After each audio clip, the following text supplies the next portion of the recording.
नमस्कार दोस्तों, जनतंत्र न्यूज में आपका स्वागत है।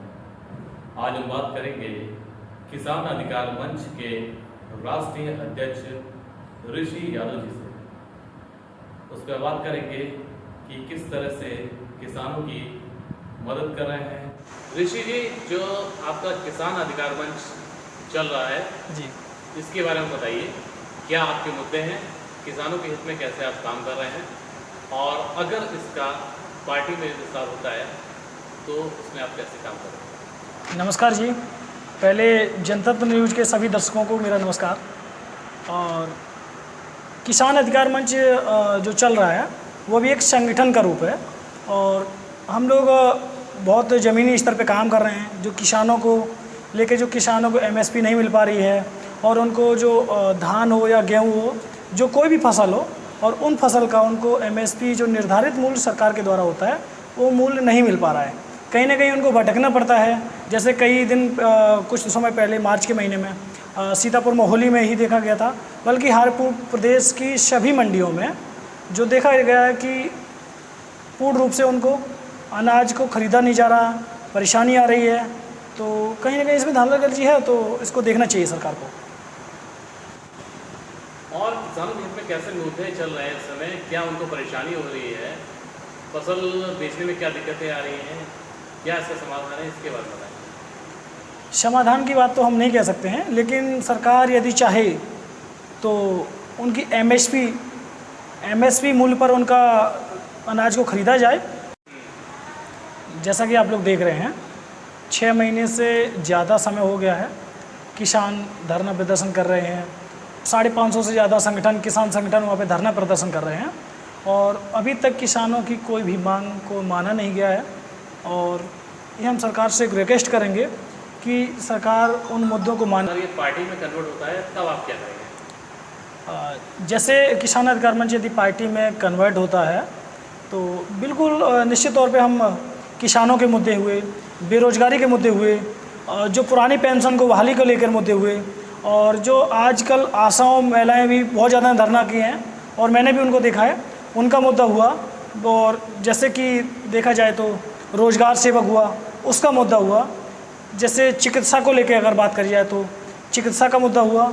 स्मार्ट स्कूल, टेक्निकल स्कूलों की बात की जाए तो ये सारे बहुत सारे मुद्दे हैं। और एमपी एमएलए की जो पेंशन है उसको ख़त्म करने के लिए हम लोग पूरा प्रयास करें। बिल्कुल हम निश्चित तौर पर उन मुद्दों को लेके आएंगे जो मुद्दे जेन्युइन हैं, गरीबों के लिए हैं, और हर वर्ग के नागरिक के लिए उन मुद्दों को होना चाहिए। बल्कि विकास तो आज हमारा देश है जो कोविड महामारी के तौर से बहुत पिछड़ चुका है, तो इनको देखते हुए किसान को एक समृद्धि मूल्य मिले, एक निश्चित तौर पे जो उसकी वैल्यू होती है वो मिले।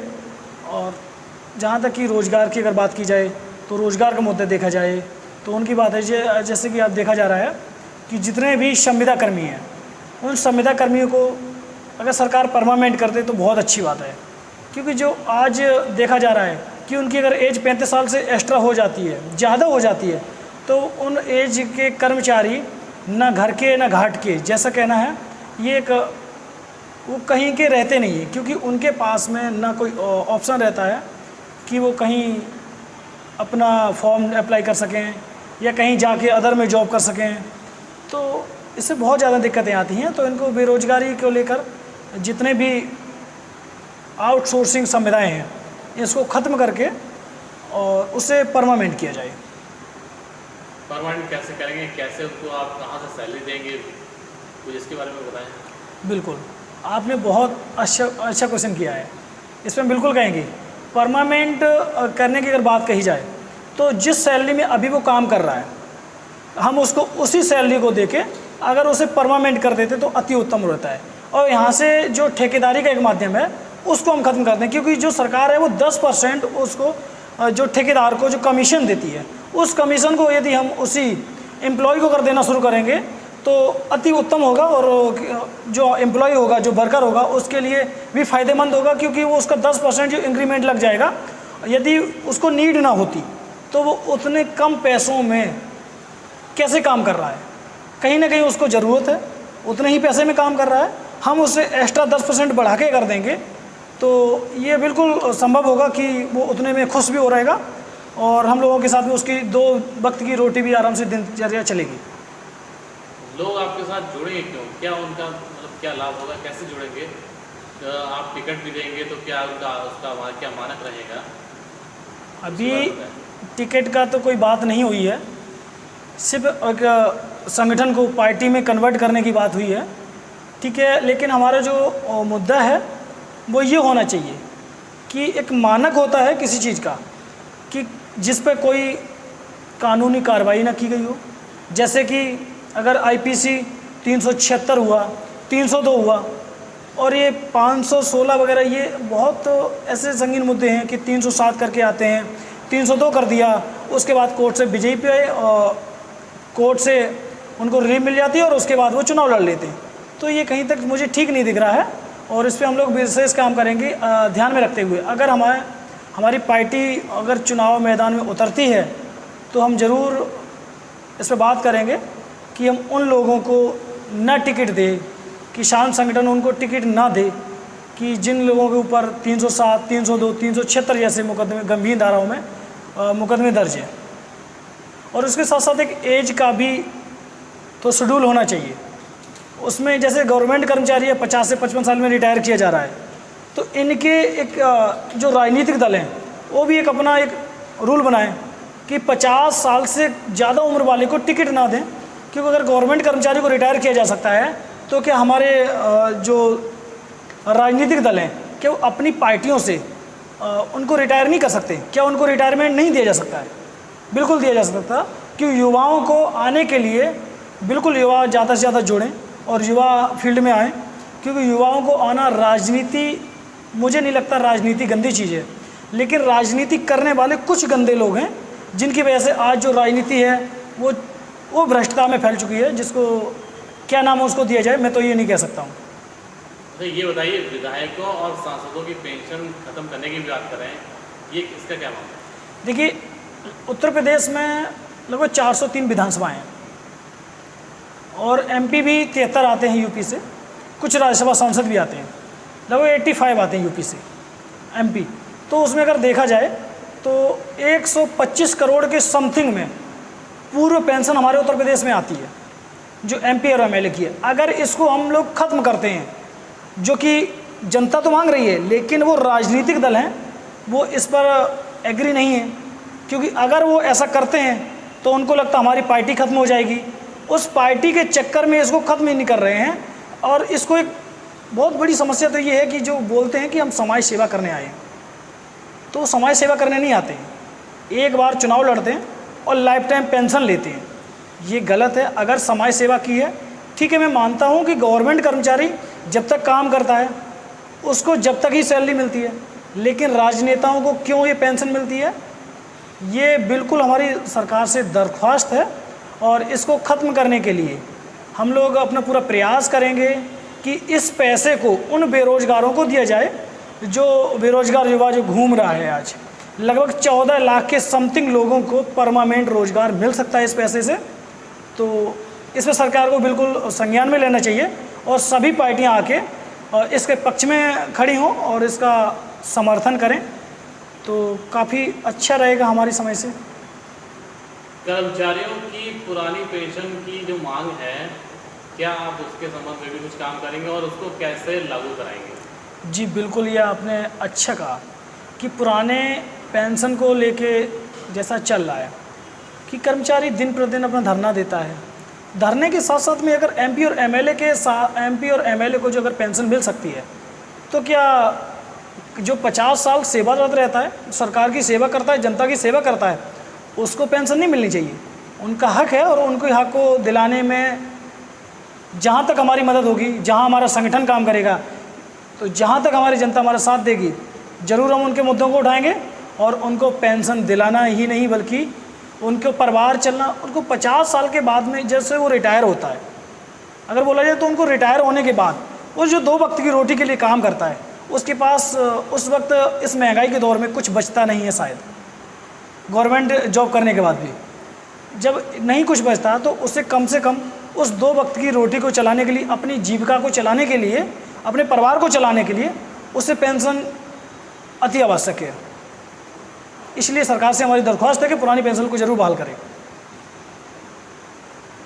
और आपके क्या नए मुद्दे हैं जिससे जो युवा हैं वो आपकी तरफ से जुड़ें संगठन से और आगे काम करें? बिल्कुल, मैं क्या बताना चाहूँगा, जैसे युवा हैं, युवाओं को रोज़गार ये सरकार नहीं दे सकती।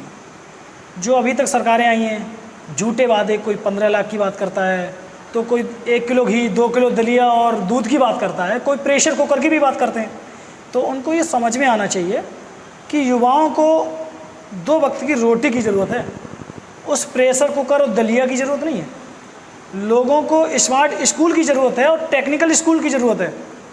उनको इस दलिया से गुजारा होने वाला नहीं है कि 2 वक्त का दलिया उनको राशन फ्री में दे देंगे।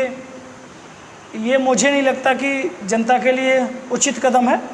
लेकिन युवाओं को इसलिए आगे आना चाहिए कि युवाओं को रोज़गार नहीं दे सकती ये सरकारें। अभी जैसे आप देख रहे हैं, सब इंस्पेक्टर की भर्ती निकाली गई क्योंकि 2022 में चुनाव होना है, विधानसभा चुनाव होना है। तो अभी जो चुनाव के लिए, चुनाव को फंड इकट्ठा करने के लिए जनता से इस पैसे को एकत्रित किया जा रहा है भर्ती के नाम पर। ये गलत है और हम बिल्कुल इसका विरोध करते हैं कि उस चुनाव होने से पहले यदि सरकार इन भर्तियों को पूर्ण करा देती है तो हम इसका समर्थन करते हैं।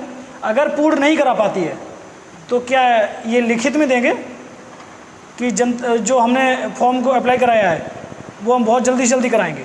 नहीं करा पाएंगे, क्योंकि वो चुनाव से पहले नवंबर दिसंबर में आचार संहिता लागू हो जाएगी। जब आचार संहिता इनकी लागू हो जाएगी फिर ये कैसे भर्ती करा पाएंगे? इनका कोई फास्ट ट्रैक है कि जिससे 3 से 6 महीने के अंदर जो भर्ती को पूर्ण करा दें? नहीं करा पाएंगे। मुझे तो नहीं लगता ये लोग करा पाएंगे। तो इसलिए युवाओं को बिल्कुल किसान अधिकार मंच संगठन में आना चाहिए और 30 लाख रोजगार का जो परमानेंट रोजगार का जो एक पूर्णांक रखा गया है कि कम से कम 30 लाख लोगों को रोजगार किसान अधिकार मंच देगा। वो 5 साल में परमानेंट रोजगार बिल्कुल मिलेंगे और उन नीतियों पे हम जरूर जनता से बात करेंगे और अपने संगठन में भी बात करेंगे कि उसका हम लोगों ने पूरा डाटा भी तैयार किया है, किस किस विभाग में कितनी वैकेंसियाँ कम हैं और हमें कहाँ तक महिला सुरक्षा की बात करनी चाहिए। जो आज हमारे पूरे प्रदेश में महिलाओं के अगर देखा जाए तो बाराबंकी टॉप में पहुँच चुका है और उन्नाव भी 2nd नंबर पर चल रहा प्रदेश में। तो ये गलत है कि महिलाओं के साथ में अत्याचार हो रहा है। एक महिला सशक्तिकरण का अभियान चलाते हैं और महिलाओं को जागरूक करने की बात करते हैं। महिलाएं को बोलते हैं कि सब पढ़ें सब बढ़ें। अरे इसका एक अर्थ होता है कि सब पढ़ें सब बढ़ें। आप उन्हें सब पढ़ें सब बढ़ें की अगर बात करते हैं तो आपको यहाँ देखना चाहिए कि सब पढ़ें और सब बढ़ें। आप उनको सब पढ़ भी गए और बढ़ भी गए, लेकिन बढ़ने के लिए उनको रोज़गार चाहिए और सरकार देती नहीं है। और महिलाओं को एक महिला दिवस मनाया जाता है, ये कहीं ना कहीं ठीक नहीं है। पुरुष दिवस कहीं मनाया जाता है नहीं, लेकिन महिला दिवस मनाया जाएगा। उसके बाद महिलाओं के साथ शोषण किया जाएगा। तो उनका शोषण किया जाना बंद करना ही ये किसान अधिकार मंच का ये पूर्ण रूप से सहयोग रहेगा महिलाओं का। और महिलाओं के लिए बहुत अच्छा एक संदेश भी लेके आया हूँ।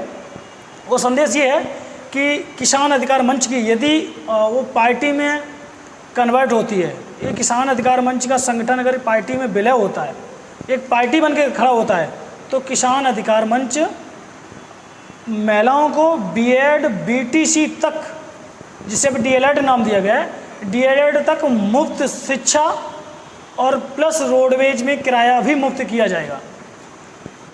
उत्तर प्रदेश की जनता बहुत परेशान है।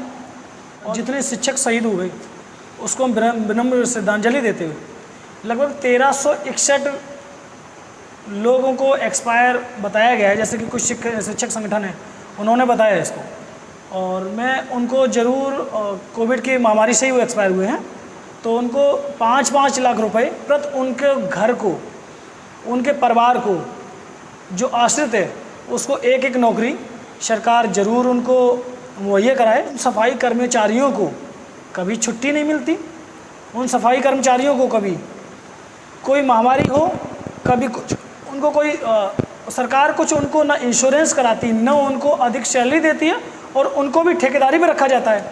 तो ये गलत है। सरकार उनको परमानेंट करे और उनका कम से कम तो 5-5 लाख रुपए का बीमा भी कराए। और जितना मेडिकल स्टाफ है या पुलिस स्टाफ है, जितना आज कोरोना वॉरियर्स हैं, उनको कम से कम 5-5 लाख रुपए का बीमा सरकार करा के दे। इस कोविड महामारी में अगर 22 में किसान अधिकार मंच की सरकार बनी तो उनको 5-5 लाख रुपए और एक एक आश्रित को, हर परिवार से एक एक आश्रित को नौकरी दी जाएगी। बल्कि देश का चौथा स्तंभ है। और पत्रकार जगत में भी बहुत सारे लोग एक्सपायर कर गए हैं इस कोविड महामारी से, तो उनको 50-50 लाख रुपए प्रति उनके घर में जो आश्रित है उसको कम से कम तो 15 से 20 हज़ार के बीच में एक मंथली पेंशन के रूप में ज़रूर लागू करें तो मुझे लगता अच्छा रहेगा और सरकार को ये कदम ज़रूर उठाना चाहिए। बहुत बहुत धन्यवाद।